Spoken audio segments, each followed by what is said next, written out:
네, 또 우리가 잊을만 하면 우리 교회 인사 한번 해야지. 사랑합니다. 축복합니다. 당신은 최고입니다. 네, 우리 최고인 삶을 사는 여러분 되시기를 바랍니다. 예, 오늘도 우리가 행복한 날입니다. 지금 이 시간이 일주일에서 가장 귀한 시간입니다. 그래요. 이 시간이 정말 천국과 같은 그런 행복한 그런 마음 되었으면 좋겠습니다. 네, 오늘 그 주제는 교인 어디까지 참아야 하나? 교인 어디까지 용서해야 되나? 뭐 이런 주제입니다.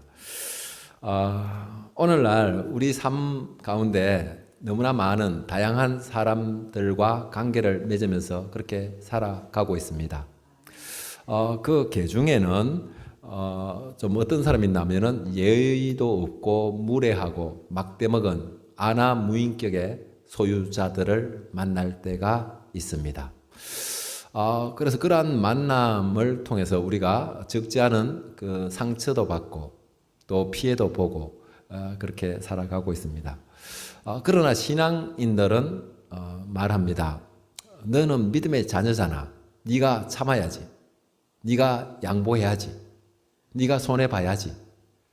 믿음의 자녀인 네가 꼭 그걸 법으로 해야 되겠니? 뭐 이런 말을 그냥 당연한 듯이 그렇게 근면해 옵니다.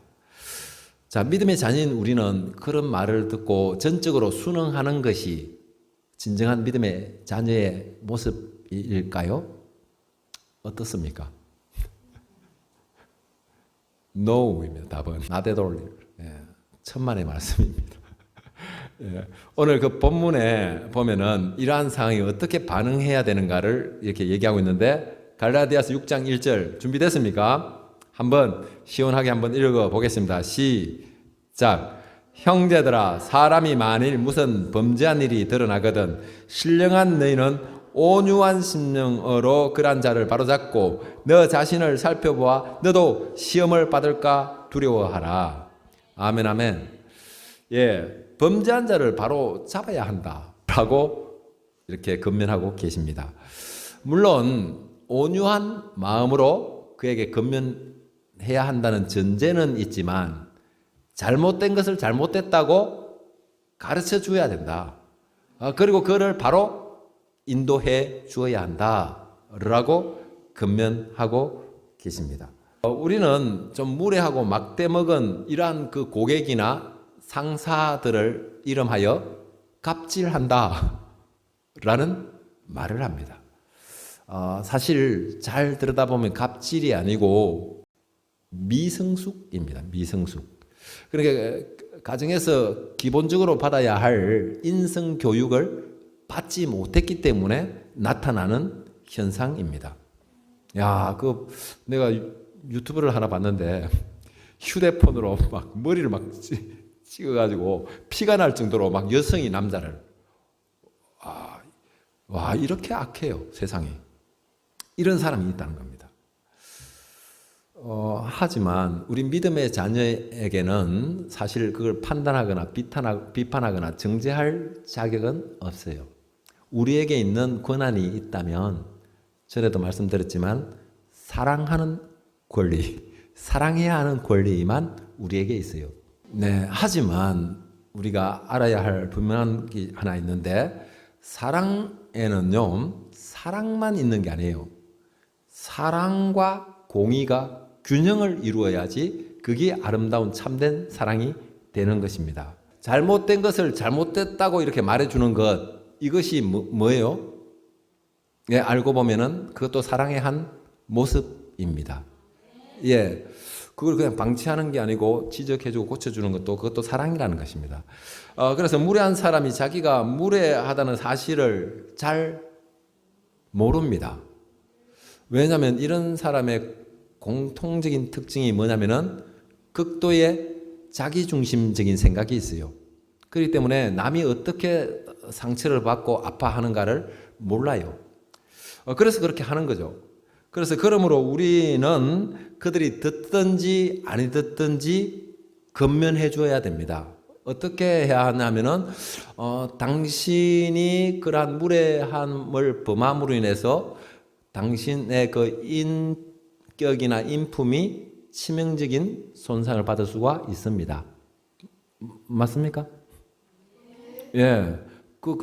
자기가 자기에게 그렇게 남으로부터 창피하고 이렇게 지적받는데도 본인은 모르고 그렇게 용감하게 그렇게 하고 댕긴다는 사실입니다. 그리고 두 번째는 그러한 무례한 말로 인해서 많은 사람들이 수치감과 모멸감을 느끼게 하는 일입니다. 그런 결과를 가져온다는 사실을 반드시 알려줄 필요가 있다는 것입니다. 그래서 우리는 그 갑질하고 무례하고 이 앞뒤 없는 전차, 이 사람을 제동을 걸어줘야 될 필요가 있습니다.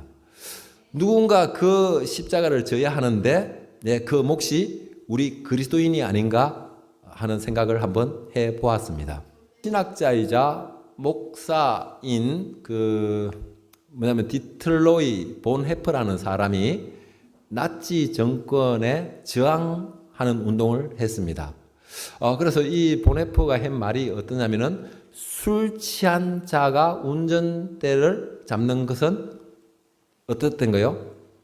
예, 이건 아주 큰일 나는 일이다. 그래서 그 술 취한 자를 운전대에서 끌어내려야 한다. 라고 이렇게 말했어요.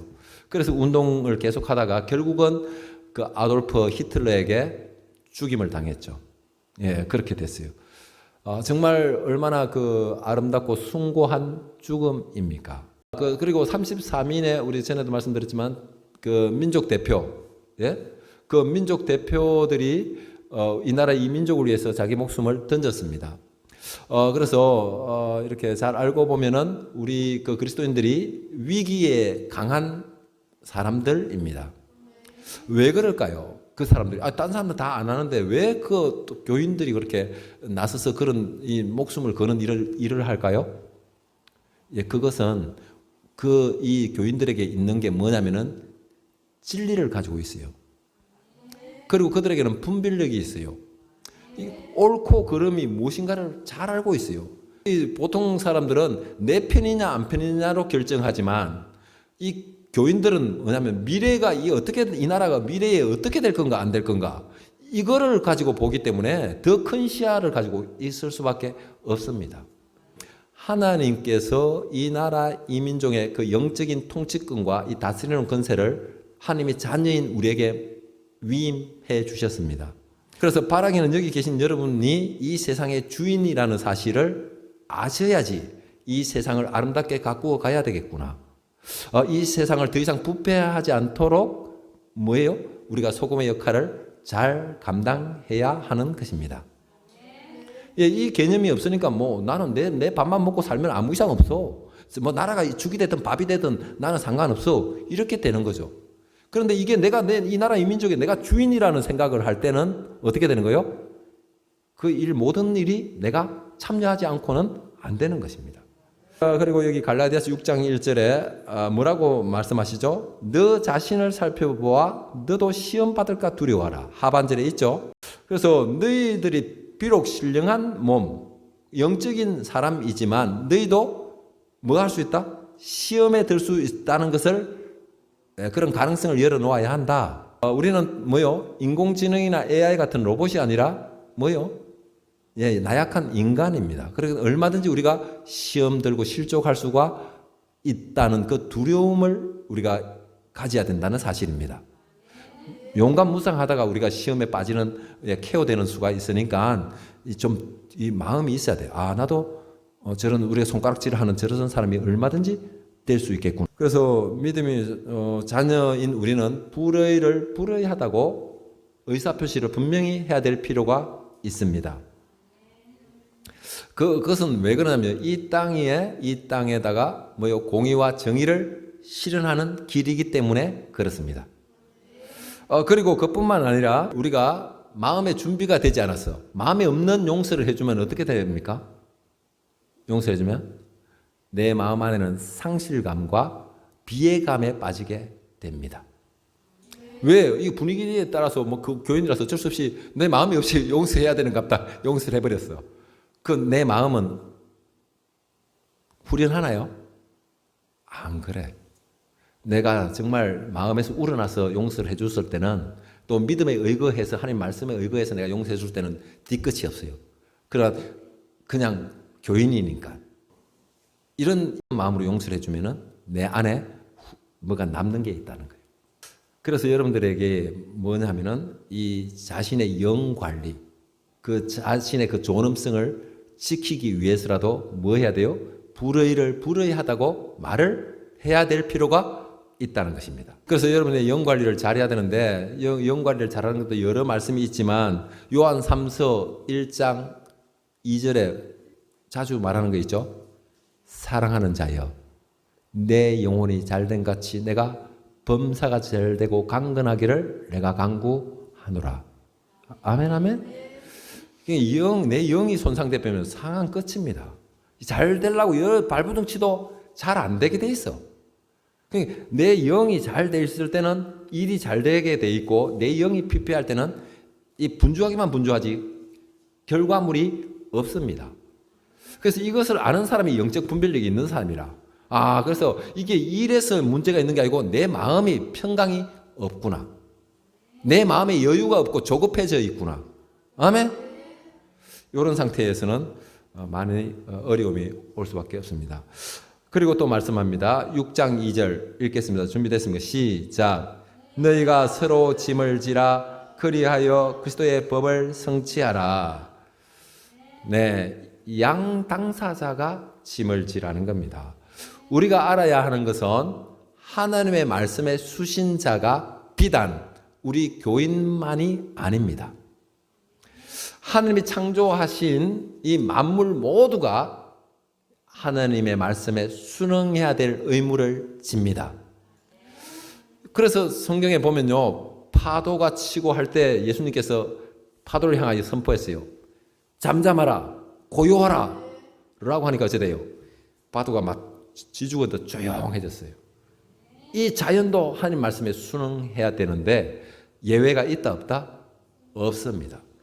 단지 우리는 먼저 믿었기 때문에 먼저 말씀에 의거해서 순종하기 때문에 용서하고 하는 것이고 그렇게 되는 것이죠. 그래서 다른 것이 아닙니다. 그들도 하나님 말씀을 들어서 그렇게 하나님 말씀을 다 들으면은 이 전체가 바로 천국이라.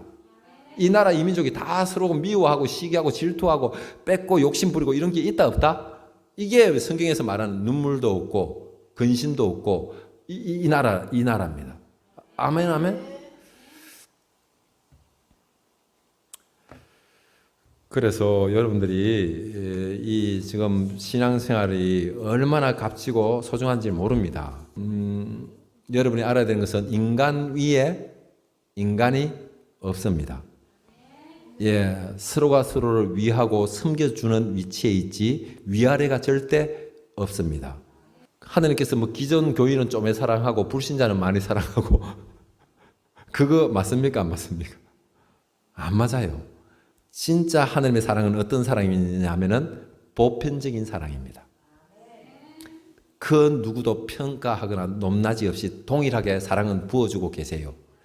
그 사랑을 누리고 못 누리고는 그것은 자기가 하나님에 대한 이해가 얼마나 되고 하나님 말씀에 얼마나 순종하느냐에 따라서 결과가 주어지는 것이 하나님은 편견 없이 동일하게 사랑하고 계십니다. 그래서 모든 생명체는 소중하고 귀합니다.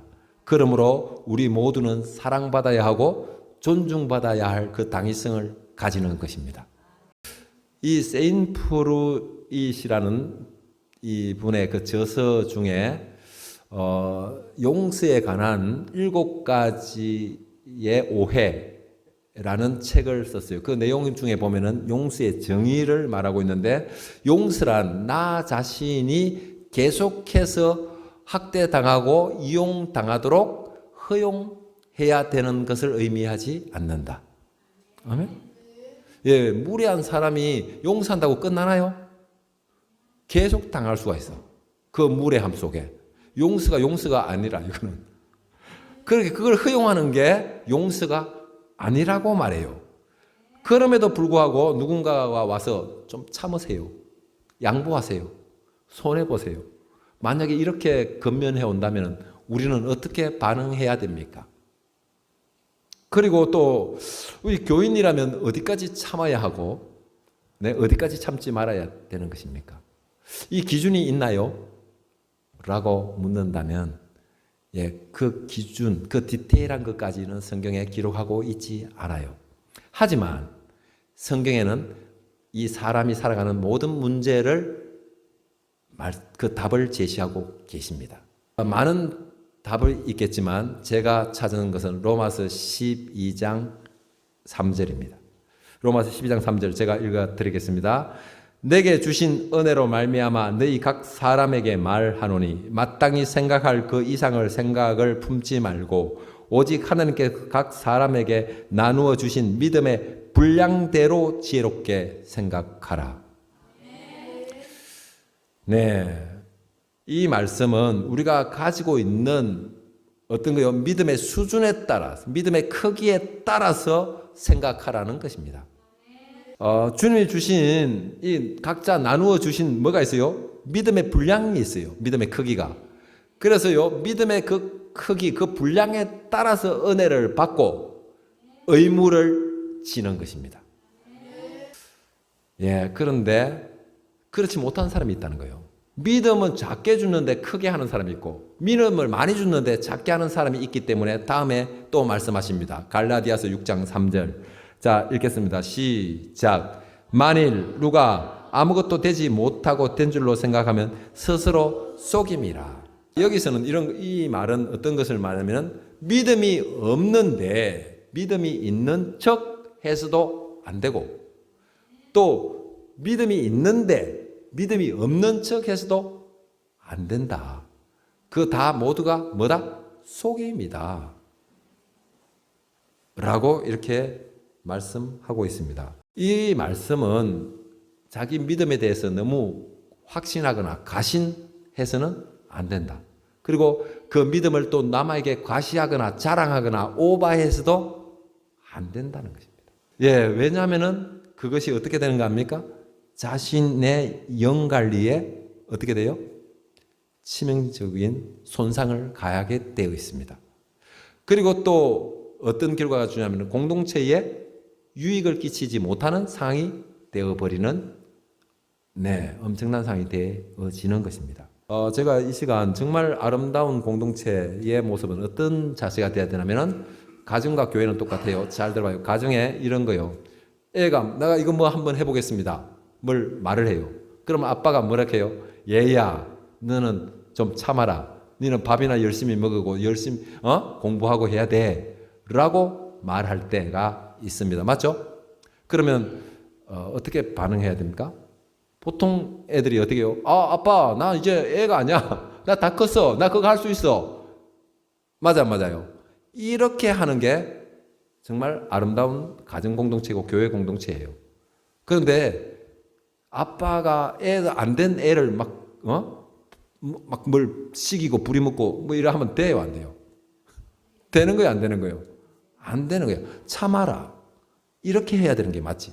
애가 이제 콜린 애를 막 가서 그 앵벌이 시키는 거지.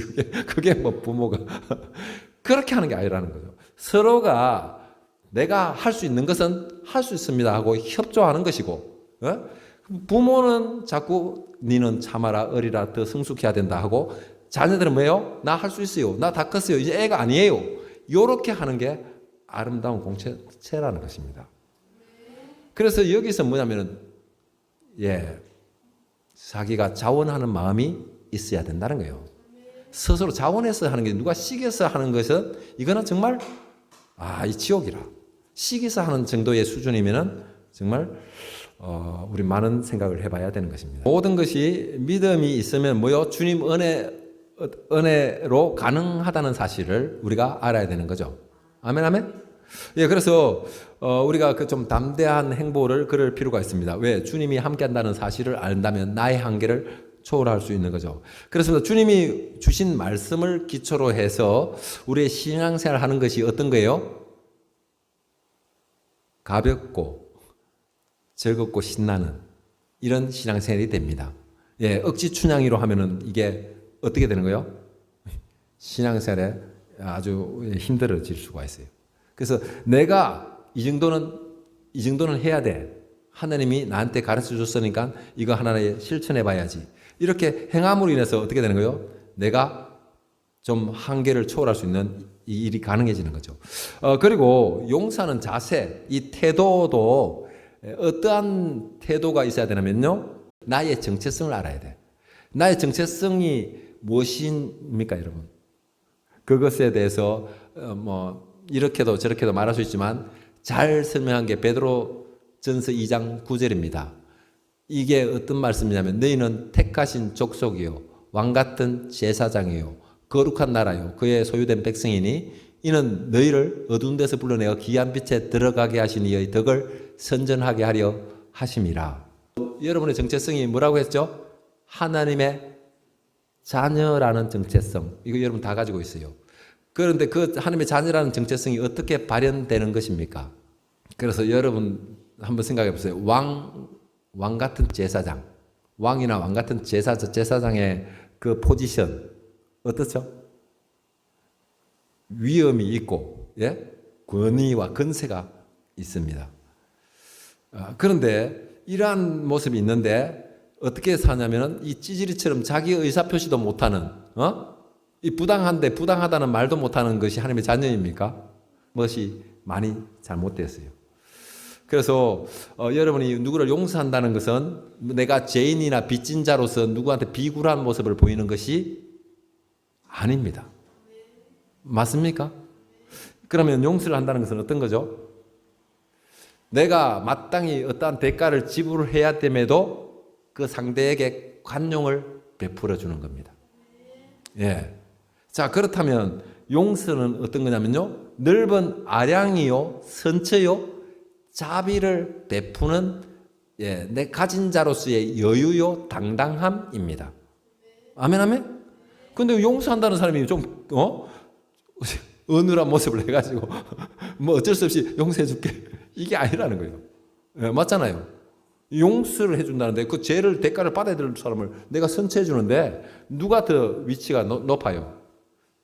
이 용서해주는 사람이 훨씬 더 한데 이 교인들은 그런 모습이 아니고 어쩔 수 없이 해주는 그런 모습이 있다는 것입니다. 우리가 나의 용서, 나의 선행이 하나님의 영광이라는 그 명목이나 그 기준 없이 그냥 우리가 참고 인내하는 것이 아니라는 사실입니다.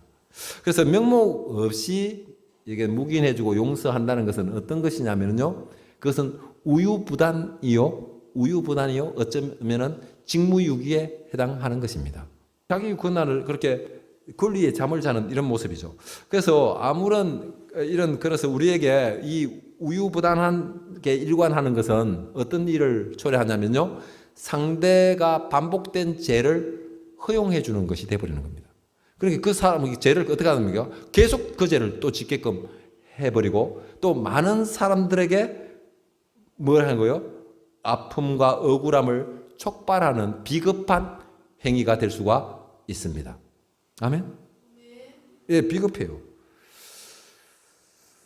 그래서 세상에서 이 교회에 대한 관심, 이 흥미, 감흥이 없는 이유 중에 하나가 뭐냐면요. 교인이 너무 우중충한 모습, 우유부단한 이런 태도를 봤을 때, 나 교회 가면 매일 바보도 아니고 당하기만 하고 돌아다니는 그런 내 그거 안 해, 나 그런 거.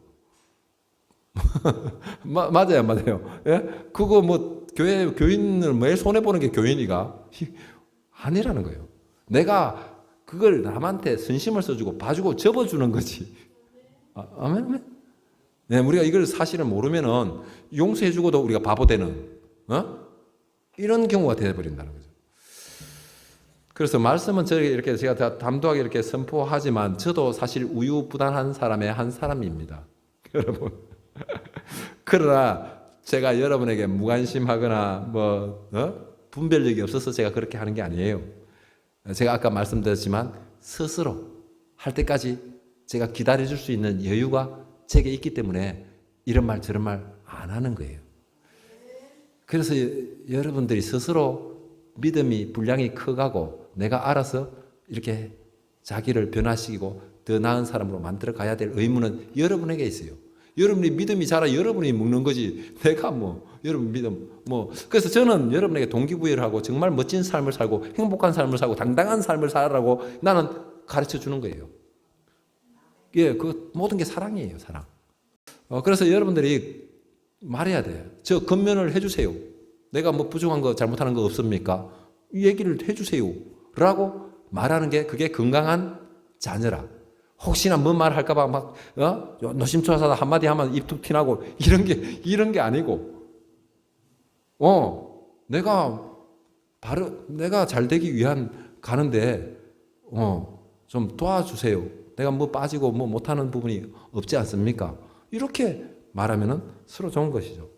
하지만 여러분 저의 우유부단을 절대 닮아가지 마시기를 바랍니다. 닮지 마세요. 우유부단은 예의 없고 무례한 사람까지 예수님처럼 대하려다 보면은 여러분 심령이 메말라 가버립니다. 이게 믿음이 받쳐줄 때 이게 가능한 거지 믿음 없이 억지 춘향이 하게면은 여러분이 먼저 시험될 수가 있기 때문에 이것은 절대 따라하면 안 됩니다. 그래서 갑질하는 손님을 향하여 이렇게 말해줘요.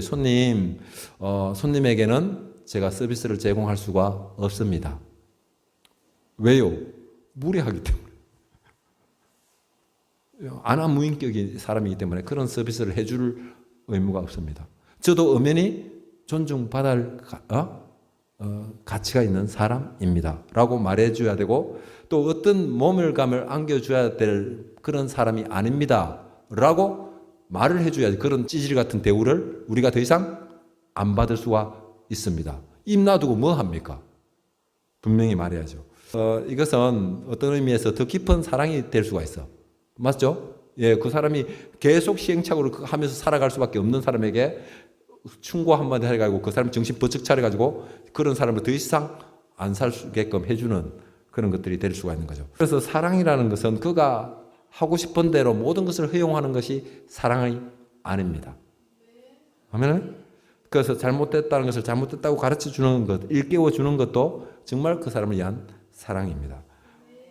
그래서 물론 그 예수님이 잘못된 것을 바로 잡아라는 것만 가르쳐 주지 않으셨어요. 잘못된 사람을 용서하되 70번을 7번까지 용서하라는 말씀을 주셨습니다. 이것은 계산하면 490번이 돼요. 이것은 숫자가 몇 회를 말하는 게 아니고 7이라는 것은 무엇이죠? 완전수라. 그게 7이 2개나 들어가 있어. 그러면요 용서하되 끝까지 무한대로 용서해 주라는 말입니다. 그런데 이것이 뭐가 있을 때요? 믿음이 받쳐줄 때 그게 가능하다는 겁니다. 그래서 믿음 없을 때는 여러분이 오히려 시험될 수가 있으니까 그래서 내가 해야 할 일은 먼저 뭐예요? 나의 믿음을 키워보면은 아무것도 문제가 된다 안 된다? 안 돼. 남이 나를 괴롭힌다고 해서 내가 상처받지도 않아. 이 믿음의 장성한 분량은 사사롭게 이기 맞니 오리 맞니 내가 손해를 몇 번 봐야 되니 이런 거 계산한다 안 한다? 안 해. 그러니까 믿음이 없는 사람들이 억지 춘향이를 하고 있는 모습, 묶여있는 모습을 볼 때 답답하니까 이제 이렇게 말해주는 거지 믿음의 사람은 이거 하고 해당된다 안 된다? 안 돼. 그래서 여러분이 신앙생활을 한다는 것은 뭐니 해도 제일이 뭐요? 믿음이 좋아야 하는 거예요. 그래야지 그 사람이 존중받고 사랑받고 인정받고 많은 사람이 따르고 그런 거지. 그러므로 이래서 여러분 이 믿음의 가치는 여러분의 상상 이상입니다. 여러분이 생각하는 그 이상이에요. 엄청난 게 많이 숨어 있어요. 그래서 우리가 어쨌든 믿음을 가져야 되는 거죠. 자, 그래서 오늘 이 시간 믿음이 자랄 수 있는 그 하나의 팁을 드리겠습니다. 이건 자 마지막 요거 원리를 드리고 이제 말씀 마치겠는데 당구 좀 칠 수 있는 사람. 당구.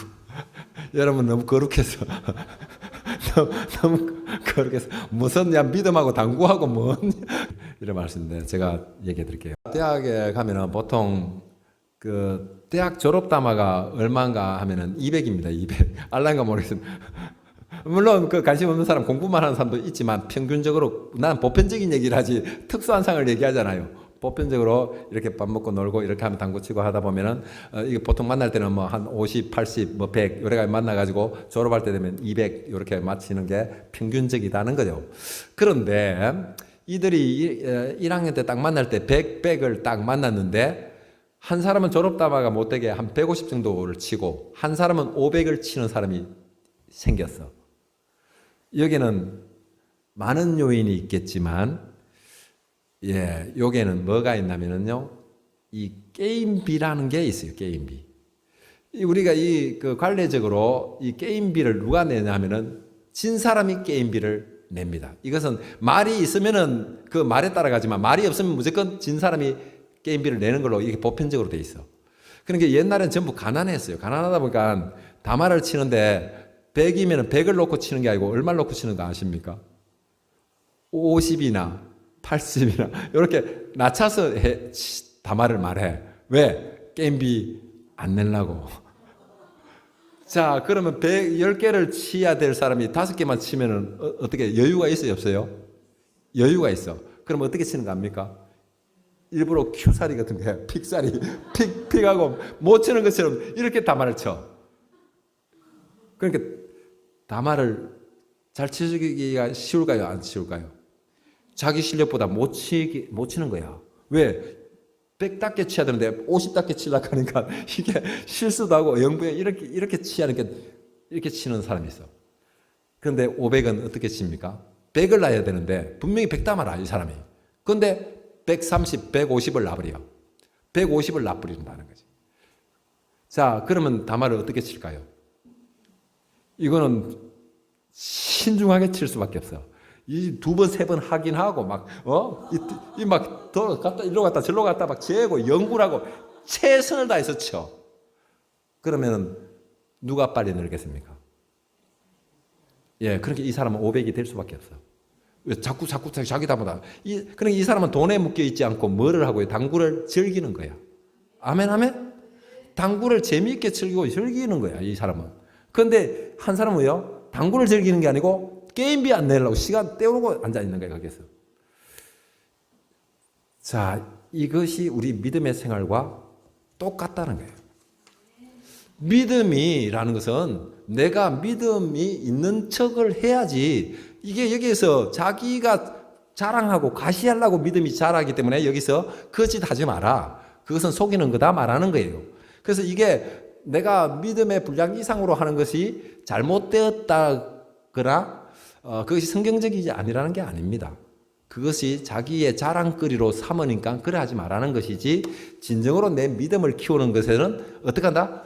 내가 내 믿음 이상으로 내가 뭔가를 행할 때 내가 정말 담대한 믿음, 그 믿음의 거장이 될 수가 있는 길이 열려지는 거예요. 그러니까 여러분이 믿음이 좋은 사람을 따라가야 되지, 믿음이 없는 사람을 따라가면 어떻게 된다? 완전. 그래서 여러분에게 동일하게 겨자씨만한 믿음이 주어졌습니다. 근데 이 겨자씨만한 믿음을 내가 믿음이 없는 척 하다가 어떻게 돼요? 그거마저 다 까먹는 사람이 있고, 겨자씨만한 믿음이 주어졌는데 이 믿음을 산을 옮길 만한 믿음으로 키우는 사람도 있다는 것입니다. 이게 어디냐면은 달란트 비유에 있어요. 하나 주고 2개 주고 5개 주는데 하나 준 사람 어떻게 됐어요? 그거 나중에 결과 그거 빼앗기가지고 그 많이 있는 사람한테 주님께서 줘버렸어. 아멘? 그래서 여러분은 믿음 없는 사람을 따라가는 게 아니고 믿음 있는 사람을 따라가고 그 사람과 거룩한 경쟁을 하는 것이 여러분의 영혼을 잘 유지하는 것이고 하나님 나라에 내가 기여할 수 있는 엄청난 일이 가능해지고 이 삶이 만족하고 저 천국에서도 해같이 빛나는 그런 일들이 여러분에게 주어지게 되는 것입니다. 그래서 여러분의 믿음의 이 큰 가치를 여러분 알고 있지만, 잘 알고 있지만, 그래서 여러분이 예수님께서도 병자들을 고치고 또 은혜를 주시고 또 그를 사용하는 모든 척도가 뭐예요? 믿음의 크기에 따라서 치유도 해주시고 은혜도 누리게 하시고 또 그분이 그를 쓰기도 하고 이렇게 된다는 것입니다. 그래서 여러분이 믿음 잘하는 말씀 하나만 더 드리면은, 여러분 전부 아는 말씀만 드리지 내가 없는 거 짜 맞추잖아요. 마태복음 11장 12절에 이렇게 되어 있습니다. 세례 요한 때부터 천국은 침노를 당하나니 침노하는 자는 천국을 빼앗느니라. 여러분 믿음도 그냥 있어서는 빼앗아 오지는 못해. 그래서 여러분들이 정말 믿음을 가지려고 애를 쓰고 발부둥 치는 이 사람의 몫이고 그 사람이 누리는 공기가 달라. 아멘? 믿음이 없는 사람과 믿음이 있는 사람과 누리는 게 완전히 다르다는 거예요. 그래서 예수님의 18번 곡이 있어요. 18번 곡이. 뭔가 합니까? 너희 믿음대로 될지어다.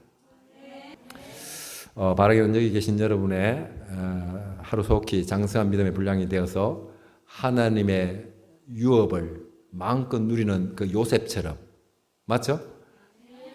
또 하나님께 귀하게 쓰임 받았던 모세나 다윗이나 또 누구요? 이 지금 그 바울처럼 이 삶 가운데 여러분이 크게 쓰임 받는 귀한 자녀들이 되시기를 주님의 이름으로 축복합니다.